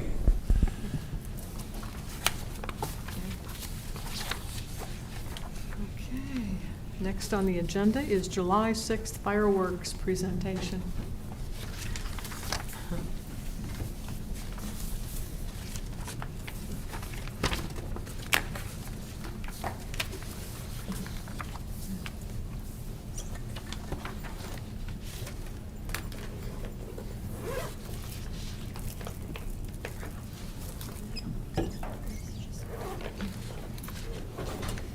Welcome, Melissa. Good evening, Mayor. Welcome back, Vice Mayor. Hope you had a lovely time on your mini break. And good evening, governing body. So we're going to talk about the July 6th. I want you to remember something, 103 degrees record high that day as I go through this slide. So that was our fireworks. This is our site plan. You see on the left-hand side is what it looked like all the way, and on the right-hand side is just where the entertainment avenue was, the stage and the beer garden. This is the staffing. I don't know what it was last year, but I know that they did take numbers from previous years and add more staff where they needed. Seemed to be adequately staffed. Everything seemed to be good. We had good police, we had good public works. There was a lot of cleanup later, so maybe more public works next year. And the beer garden was actually very well staffed. Supplies and resources, here's water barriers, the cones, the porta-johns. I know they doubled the porta-johns this year. We have the light towers, the VMB message boards, and we did have 11 food vendors come out. There's one thing that we would need next year if the temperatures are 103 or even anywhere near that, and that would be misting tents. What worked? So we had a great mix of food vendors. There was like any food that you could literally find in that event. The fireworks were fantastic. We had secured plenty of bathrooms. The parking, the field, that went pretty well. The one thing that we did need to do was definitely advertise. There needed to be more advertising during the months, like at least 1 to 2 months prior to the event to get people out. We also needed to, we want to keep the event the Saturday before the holiday, if possible. And then we do need more signage for the water park, stating that it's closed, so people understood. That actually worked out very well, that we closed the water park prior. We also would like to start it at 5 or 6 p.m., not 4. That was quite early, starting it at 4. Parking, better advertisement for the parking, of the price of the parking. We need more support, communication with the parking event, assistance with the parking post-event. Cut off the traffic into the park at 5 p.m., allow parking on the top field of Signal Hill right there. We really didn't have a whole lot of people sitting up there. They were kind of more into the park. We did have pony rides, but they were keeping them in the shade, so it's kind of out of the way. We need to close the parking lot at 8:10 at 8:10 p.m. because this will free up some employees and actually make people probably move a little bit closer to the field. And you can see the revenue of $6,140 for the parking fees. Unified Command Post. So they need a restroom at Unified Command. They did acquire a command vehicle from the Dumfries Fire Department that had AC. I wish I was in there, but I wasn't. They had TV screens, displayed a radar conditions and drone footage, etc. It was pretty amazing. The suggestions for next year is the command post at the police department. Entertainment and food trucks. So most of the kids' activities were in that location on the map that I showed you. That was some of it. That was a lot of the bounce houses and stuff like that. But we also had pony and train rides. Those were up further on the field, a little bit out of the way from the rest, and next year we feel that we should keep them a little closer together so everybody can find them. Like I said, the pony rides were down over the hill, but she did that to keep them in the shade due to the 103-degree weather. The band started too early and didn't have much of a crowd. The band started at 5 p.m., not much of the crowd, 103-degree weather. Nobody was trying to come out in that, and the people that were out were kind of up underneath trees. So he did perform to the people that were there. We have Food Truck Alley, which had a nice flow and a variety of food options. As I said in this suggestion, the pony rides were too far away. We'd like to move them down a little bit further. The stage was not in an ideal place. Was too sunny, and it did, being down, even though it had a top, it was still too sunny. And we had it faced with the projection that people would sit in the back 3 fields, but they didn't. They just didn't go down there. So yeah, the first band didn't have much of a crowd. The cutoff time for the vendors to arrive. So when I send out things to the vendors, I do give them a cutoff time, but I did have bands coming in at different times, but we do need to coordinate that better for them coming in and out. We would like to add a few artisan vendors that would, have something for them to shop, as well as the kids' ride, something for the adults outside of the beer garden and the bands. Dedicated person at the entrance to direct the vendors and the entertainment, as I said, and then make it clear that the vendors cannot exit the event. Now, I did have to allow a first band, which was Glenn Shelton, to leave early because he had another event, but we organized that with the police. So, but then we had one other vendor come in late that wasn't even supposed to be there. Beer garden. Beer garden did well. We had a great group of people. We had a nice selection of beer. We do have beer left over, and it is a huge take on to have ice for all that beer. It's a lot of work. It was a lot of work for Public Works to clean up afterwards, poor guys. This year, or next year for 2025, we're actually looking at getting an actual beer truck that has the pools on it, and I am in conversation with somebody who does have something like that for us. We do need to do better with the ice, so maybe something that brings ice to us instead of us trying to secure it ourselves would be nice. And let's see, looking at maybe doing the entire park rather than just the one area, because we did have people leaving that little beer area, not knowing. They would just bypass the signs. We're asking people to read signs. Yeah, they don't always read signs. So some people walked out not knowing, not paying attention, maybe just enjoying everything or talking to somebody, and they walked out of the beer garden area. So we would like to try and make it the whole park. So that would be a discussion with you all, police, and see what everybody believes on that. Training for the beer tent to pour, that's needed. Less foam is the best foam. Look at getting a draft truck, like I said, and yes, purchase kegs instead. The draft truck, when I was talking to the guy, it does come with a technician that will monitor the CO2 and being able to tap the kegs and just make sure that everything's working properly. No clogged lines or anything like that, which we would need. Looking at having a half-off happy hour for the first hour to encourage people to come to the beer garden. And we do need more tables and umbrellas for the food, beer, and stage area. And of course, like I said, an ice truck. And here is your numbers for the attendance. It goes from 5 p.m. to 9 p.m. We started off with 500 people. We grew at 7 p.m. with 1,700 people. And then at 9 p.m. we had 5,100 people. 48.5% came from home to the event, 103-degree weather, nobody wanted to be out. 77% went home after the event. And this is the areas that the people came from. So you got Chantilly, Clifton, Centerville, Reston, Fairfax, Manassas, Nokesville, Gainesville, Catlett, Burke, Bristow, Haymarket, and Woodbridge. So that is how far people have come to this event on July 6th. Wow. And that's it. Any questions? That's fantastic. Thank you. You're It was a wonderful event. It was, actually.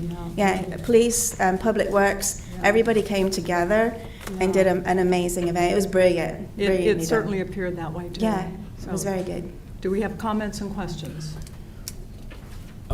I appreciate everything you've done. It was a great event, and I do agree with you, probably recommending the start time maybe at 6 p.m. I think that makes more sense. 'Cause some people went and they were hot and they left and they just, but it was a great event. Thank you. Oh, thank you.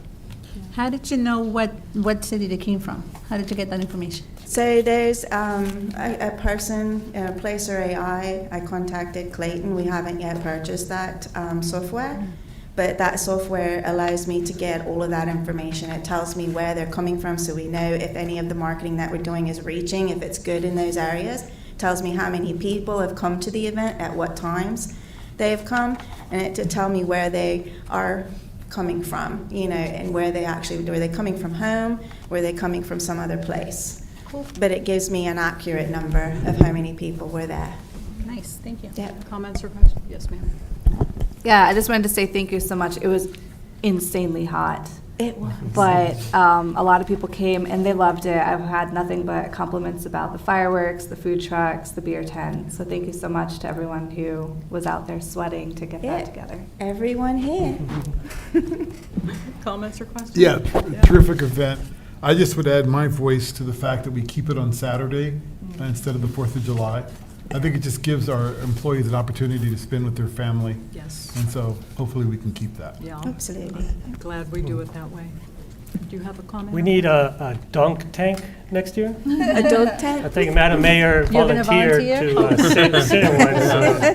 Daryl. Oh, yeah. We had a dunk tank. Oh, yeah, we should Yes, go. I have. Just a No, dump but tank would be- excellent event. It was well planned, well executed. The thing with the concert or the band, I think it would be nice if they played up to like 10 minutes before that and they kind of presented the fireworks. Hey, everybody, look, countdown or something like that. But just thinking out loud. Yeah, it's scheduling with the band. It's just, someone just if kind they're of able to do it, yeah. spokesperson. Yeah. Yeah. Okay. Um, Any other comments? I'll just add one more comment to Councilmember Moore's comment earlier. So, yes, so this coming year, July 5th is Saturday, so the actual 4th is on a Friday. Best practice is we should work that Friday just to prep for the event, because there's always last-minute cancellations, things that we have to adjust, and we're off. Unfortunately, that's kind of the way the day falls, so we could, I know we're a little too far out, but we could comp staff that Monday, instead of Friday. But we did good work the Friday before the event this year. I mean, we need the time to adjust. Get extra time. But I like the idea of comping that Monday. Or if we did it Friday, then it'll be on Saturday. No, the 4th of July is on a Saturday. Oh, I thought it was a Friday. I mean, our event's on the Saturday. Well, that's what I'm saying. So if they're going to work both days, then why not just do the 4th? Because then we'd be in competition with everything else. That's kind of the beauty of us moving to off the 4th. So we're not in competition with Manassas. The streets aren't overwhelmed. Honestly, I think if we did it on the 4th, we wouldn't get the turnout that we got this year. No? On a very hot day. Was this a record turnout? Do we know? I don't know what last numbers were. I do know that from talking to some people, it looked like it was less of a turnout, just mostly due to the heat. It was really hot out there. Yeah, Yeah, it was very hot out there. Yeah. Any other comments or questions? Okay. Thank you so much. You're very welcome. Thank you. Thank you. Okay, next we have several presentations from Councilmember Hampton, the 59th Anniversary Committee, the, did I get that right? It's 50, isn't it? 50th. It's Yeah. the 50th Anniversary Committee. Keep the Park Beautiful and Community Maintenance Working Group. Yep, okay. First of all, everybody's going to forgive me for my voice. I am losing my voice again. Just as a reminder, the reason why we do these presentations is A, it was written in the charter for most of these organizations, and B, we're using residents' dollars to fund this, so they should, A, know how much we're spending, and be aware of events that are occurring. So you want to start off with the 50th? Okay. All right, so let me grab the 50th here really quick. And you think I would know since I did these all myself? All right, so we've made some strides. The second slide is just a recap of the November 2023 resolution, as well as the May 24 update to the resolution. And it explains the timeline that we agreed upon, as well as the reporting that we would do, and where the funding would come from, and the committee members. So the committee has been meeting since February of this year. We've actually increased the committee. We've also ramped up our planning. Sorry, go to the next slide. Because you're just supposed to be able to read my mind. And so this is just our proposed events. We kicked off in July with asking residents to submit artifacts. That's photos, old bills, newspaper clippings, whatever that may have. And we're going to be doing that for the duration of the committee. And we're going to use those artifacts to create an online museum. If you see up here, I don't know why, but in my house, we have 40-year-old bills and receipts. And I realized just now that's my late father's handwriting there. So if you wanted to see how much we paid for water and such 40 years ago, there you go. But we're now kicking off a logo contest at the schools. The committee member, Rachel Kirkland, is handling that part. And come October, November, there's going to be a logo selection by the residents. The students are going to create the logos. And then with the work of the committee and the residents, we'll decide what the winning logo will be. Said logo will then appear on everything that we do. It'll also appear on our flag that we'll raise on July 1. As part of that flag raising ceremony, we're anticipating inviting a number of our elected officials from the state and from the federal level, as well as reaching out to get different proclamations from the White House, the governor, as well as have some bands. And Yessie put her hand up to make us a cake. Oh, yes, I'll do the cake. Yeah. Most important part. And then we're going to have on July 5th, we're going to have a throwback to one of it was something that we did probably back when I was a kid, and I think it went away in the 90s, where we're having a parade on July. Back in the days, it went from where the Manassas Park Shopping Center, and would end up in Costello Park. But for many different reasons, safety, timing, everything, we're going to start over, what do we say, East Carondelet? Yeah, right around Carondelet. And then go up to City Hall, and then possibly end up at Signal Hill Park. We're still ironing out the details, and in addition to the youth of our city probably decorating their bikes and being part of it, we're reaching out to different bands. We're going to be reaching out to different bands. And we're also talking about identifying, working with the Commissioner of Revenue's office and residents to identify the resident who's been here the longest, so that they could be the ground marshal of that parade. And then everything will culminate in September. We're talking about doing a dance the night before, as well as a festival of the barbecue contest. What Yessie, myself, and Melissa did this weekend, we drove a very long time and went up to New Holland, Pennsylvania, where it was one of the larger barbecue festivals. And it's also a community event where all the money goes to the local volunteer fire department to see how they do it. And when I was looking at their website, they actually have a dance the night before. So evidently, without us knowing, we're following tradition of what other places do.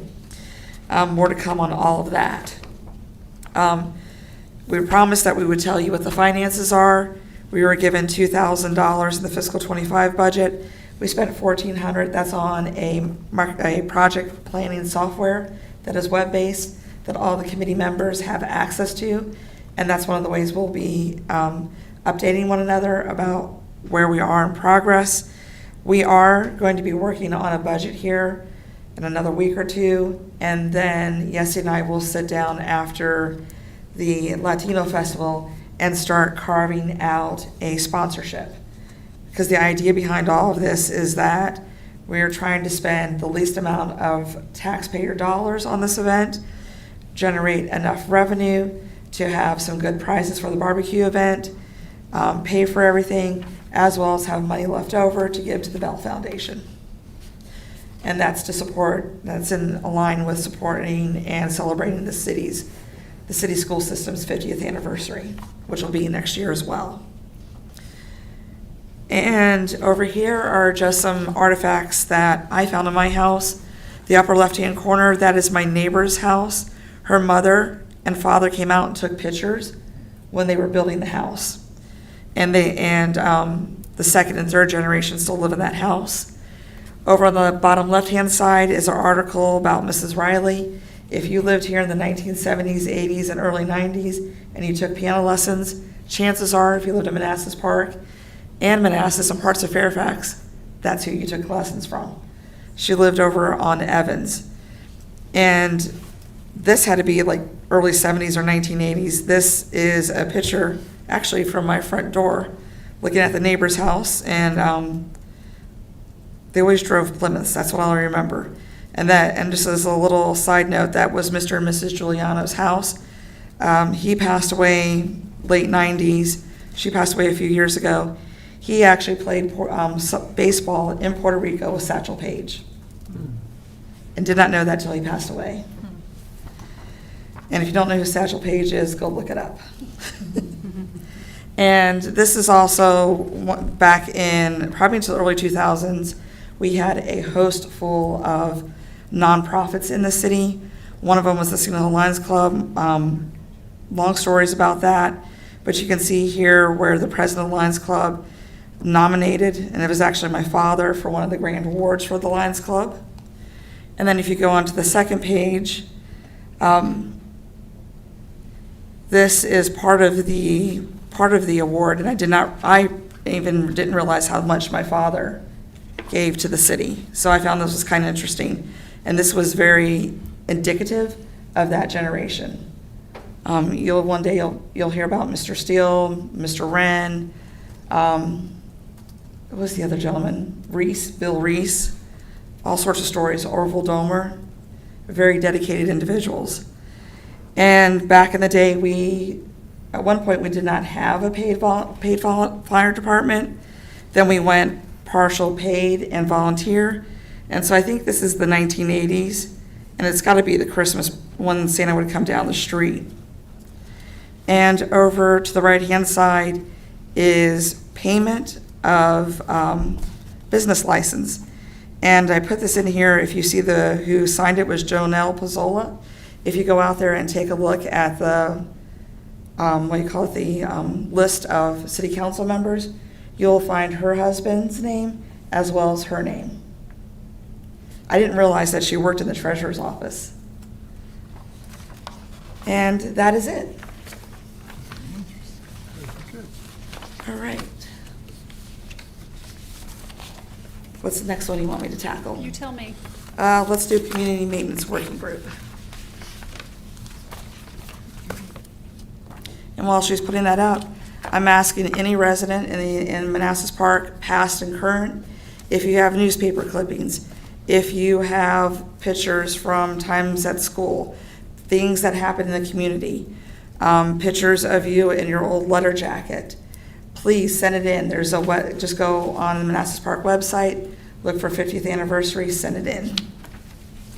Okay, community maintenance working group. This is just a recap of where we started in 2021 and where we are in 2024. You can see the stuff in red. That's where we are in progress. And then as far as upcoming events, Next month, we will launch the registrations for the Halloween House of Lights and the Winter Light Extravaganza. We're in the process of updating all of our forms, including the judging forms.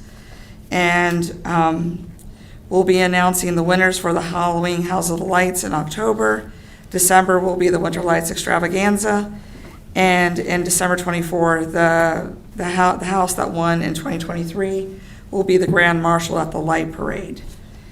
And if anybody is interested, on the back side is a picture of our website. I also forgot to mention, for the 50th anniversary, Potomac Local reached out to us, and they actually did a nice article about it, probably about 2 weeks ago, about our 50th anniversary events. Okay. And on to Keep the Park Beautiful. Okay.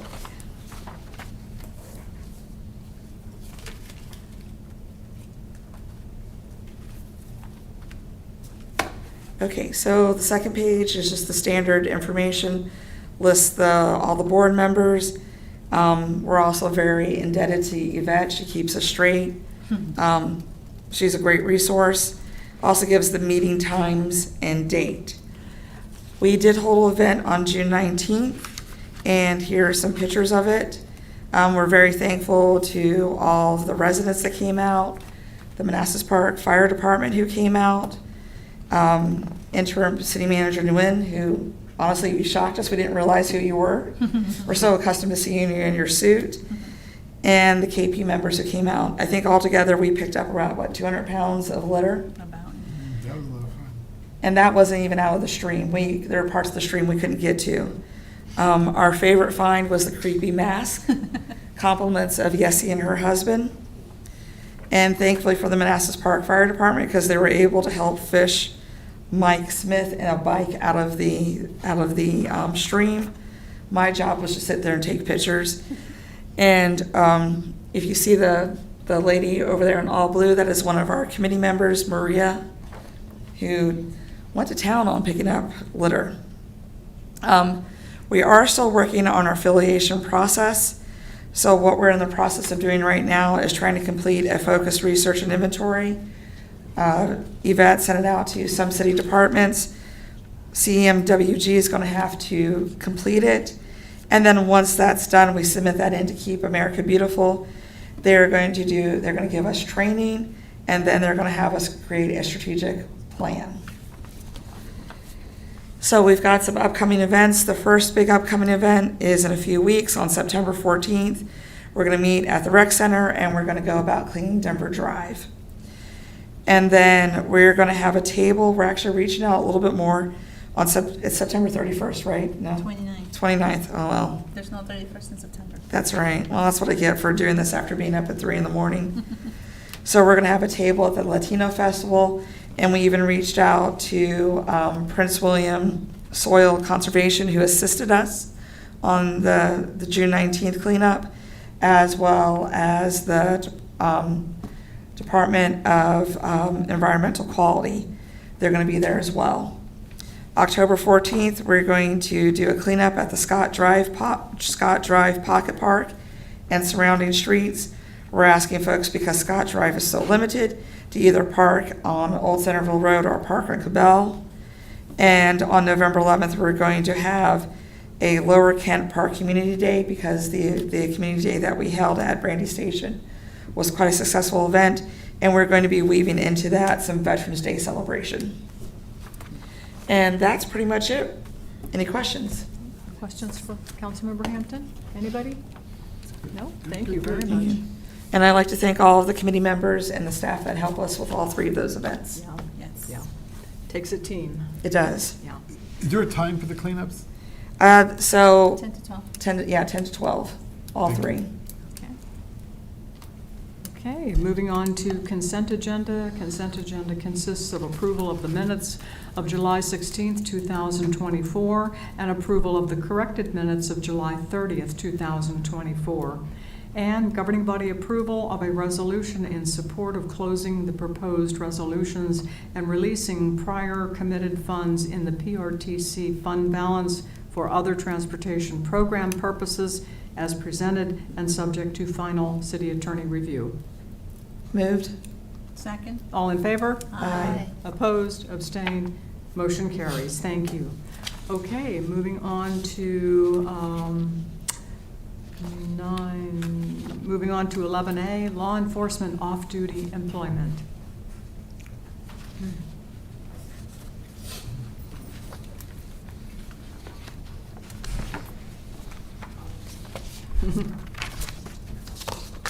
Welcome, Chief. Good evening, Mayor, Vice Mayor, and members of the governing body. There are a couple of things, agenda items that we're going to be presenting tonight. The first one is the off-duty employment. We had an apartment complex recently reach out and wanted to hire off-duty officers to patrol their complex. We don't have an ordinance that allows us to do that currently, so I have to talk to the city attorney. It's an easy process for us to do when the governing body adopts an ordinance and amends the current one, which is 1810.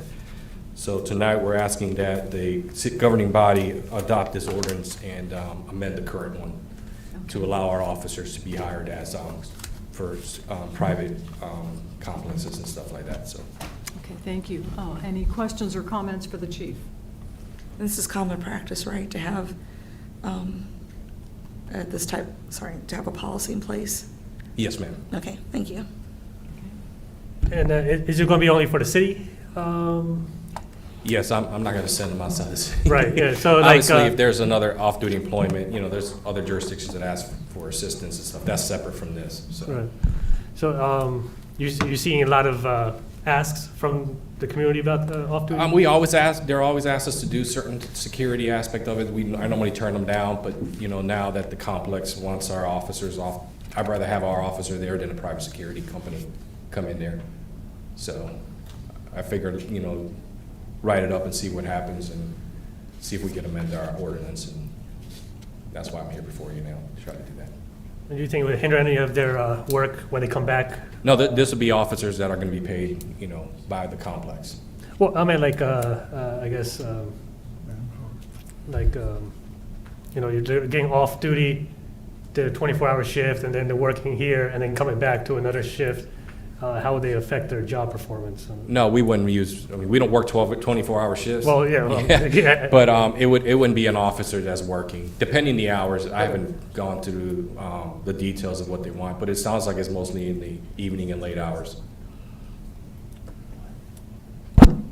Yes. Yeah, Chief, would there be any, were you finished? No, go ahead. Any liability issues to the city or workers' comp issues? They'll be working, they'll be paid by the private employer, but they're still city employees. They'll be having all the same liabilities and insurance covered by the city because they're being hired, through the city. So if they do something, something happens, the city could be liable for the work that they're doing at a private? No, because person? they're doing the same police services. So it'd be the same thing if they were on the street or if they were called to that scene of wherever is going on in that complex. Currently, our officers would respond there, it's private property, but we're there for lawful order. They would be covered by the city. And if officer is injured in doing their work at an off-city place, would we also have to pay workers' comp for that individual? I'm going to look into that to see if they're going to be required to have an extra, like for off-duty employment for officers now, like not law enforcement related. Right. The employer has to carry a certain amount of insurance. So that would be something I need to look into, with the complex, provide us whatever insurance they have and coverage. Fantastic. That's good. Any other comments or questions? I have a quick question. Yes, ma'am. Could you explain to me how it would work? Would they be in their uniforms or would they be in civilian clothing? They would be in full uniform with Okay. their badge of authority. Okay, thank you. Okay. If there are no other comments or questions, the staff recommended motion is that the governing body adopt an ordinance to amend City Code Chapter 18, Section 18-10 to allow law enforcement officers to engage in off-duty employment by private employers pursuant to Virginia Code 15.2-1712 as presented and subject to final city attorney review. Moved. Second? All in favor? Aye. Opposed? Abstained? Motion carries. Thank you, Chief. And the HEAT program.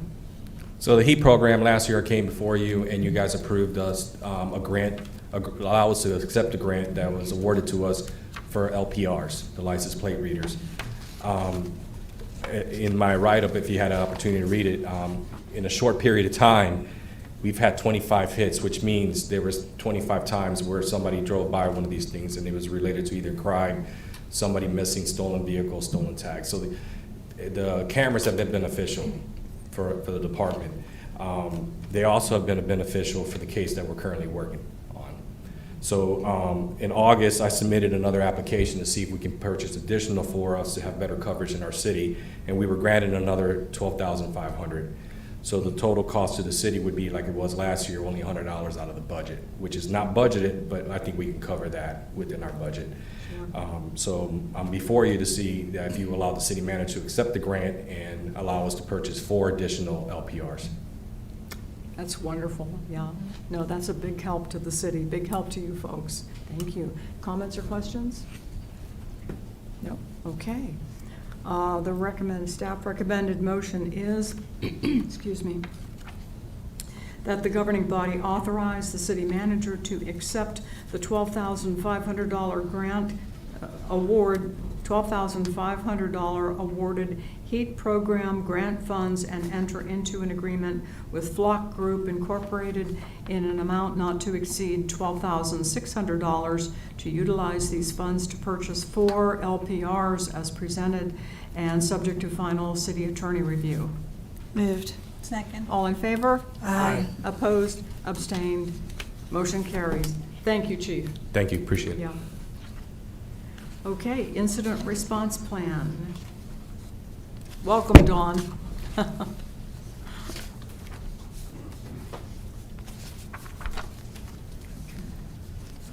Good evening, Mayor and governing body. I know it's shock. You may have to look at it twice. There's zero amount of money on this one for me, and that's not very often that IT comes with zero money needed. So we have one of the things that we needed to do for the LESS program, which is the locality election security standards, is to have a cybersecurity plan, and we contracted the Passpoint Security to make this plan up for us. It has been finished, and we're just looking to have it be adopted as city documentation for their, I'm a little tired tonight, for our cybersecurity and response plan. Okay. Thank you, Dawn. Just to confirm for the folks at home and the public, this also covers the registrar, commissioner. Covers our entire everything for the city, our network in the general. Entire network. Mm-hmm. Okay. Entire network. Thank you. I just wanted to confirm that for the Yep. folks at home. Yep. Comments or questions? No? Okay. Comments or questions? We will be getting the plan, or is it here? I didn't see. So the plan will, we have the plan established and written up, but we don't want to post it online because it's confidential. And No, I understand, but I'm talking about the council. Do we get a chance to see it? we can forward the copy to you guys. Yeah, I want to see it. Yep. Thank you. Okay. Any other questions or comments? I have one copy. Ah, very good. Thank you. Okay. The staff recommended motion is that the governing body receive and accept the City of Manassas Park Incident Response Plan prepared by Passpoint Security dated July 16th, 2024 as presented and adopted as the city's official cybersecurity incident response plan. Moved. Second. All in favor? Aye. Opposed? Abstained? Motion carries. Thank you, Dawn. Oh, it's on here.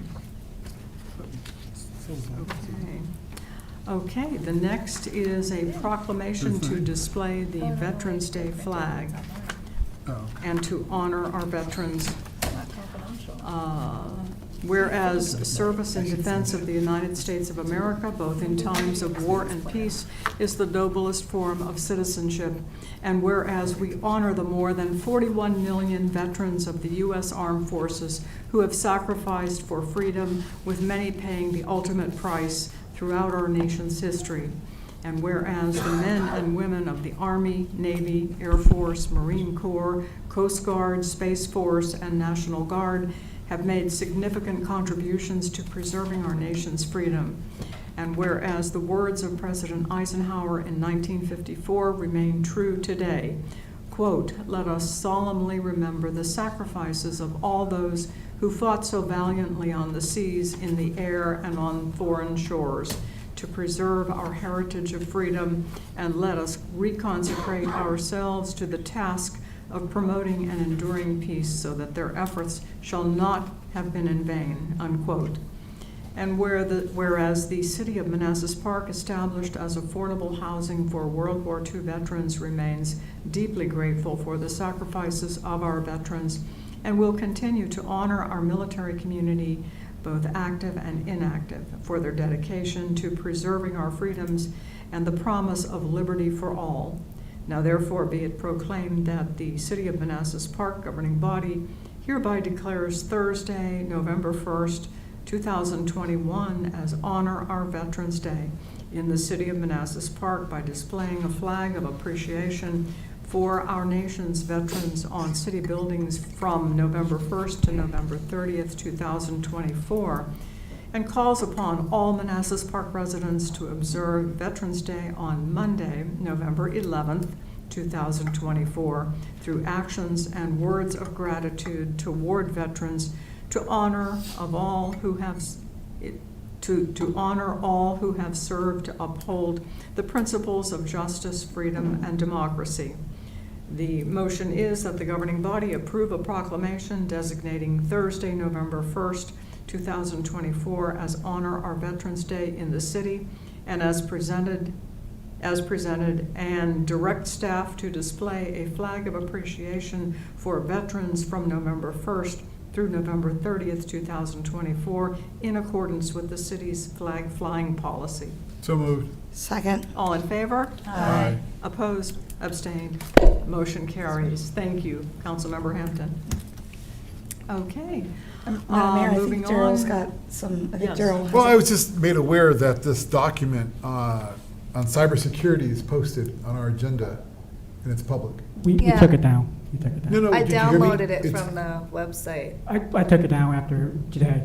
We took it down from the Oh. website. So it was up for a while.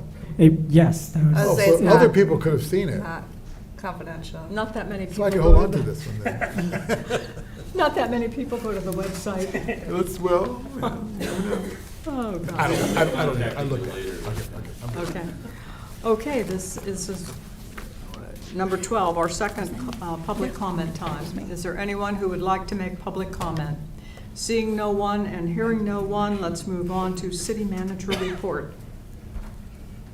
Just two quick comments. First, just want to thank Sarah, Police Department, Chief Lugo, DSS for their hard work last week, and just comporting themselves with dignity and grace through a very challenging week. Here, here. And then secondly, Diane, our part-time code enforcement officer / assistant planner, has moved on to bigger and better things. So unfortunately for us, Denora is our lone code enforcement officer. It took us a while to hire Diane, so we might be running stack here for a couple of months. Just want to share that. We're still not going to let up the gas in terms of code enforcement. We have court cases coming up, but we're down to one. So. Okay, thank you, thank you. Okay, we do have a closed. Well- Quick announcement? Yeah. You have one, Dean? No, I'm sorry. Oh, I have two. One, I was going to thank all the staff and city for National Night Out. It was amazing yet again. Just a great turnout of people, vendors. The chief and his team did an amazing job with National Night Out. And while we were sitting here, a text came from Manassas Park City Schools due to the heat advisory for tomorrow, August 28th. All outdoor sports and activities will be moved inside or canceled. So if everyone needs to hear that and know. What's that the that's high true. to be tomorrow? I think it's like 100? Yeah, 100. 100, okay. Yes, Yeah, that's hot. they've canceled and moved things inside. Okay, okay. Thank you. Does anyone else want to make a comment? Okay. Okay, we have a closed session. Well, Mayor, I just want to point out that out of habit, I gave that citation. We don't have a closed meeting. We did that earlier today. We do so- not. Yeah, Okay. you asked me and I just read it off and I'm like, I was like- we'll figure it out later on in the evening. I thought something else popped up. Okay, that's why I didn't It question just caught me by surprise. I just whipped it on out of there. You see how we don't question you? I know, you need to question me more. I'm getting old. We caught it late. Okay, do we have a motion to adjourn? Second. All in favor? Aye. Opposed, abstained, motion carries. Thank you. No, I can't do that. I can't get away. Yeah, I can't bring it because it's closed session. Yeah, Dean, I thought there was another crisis in the making. No, I mean.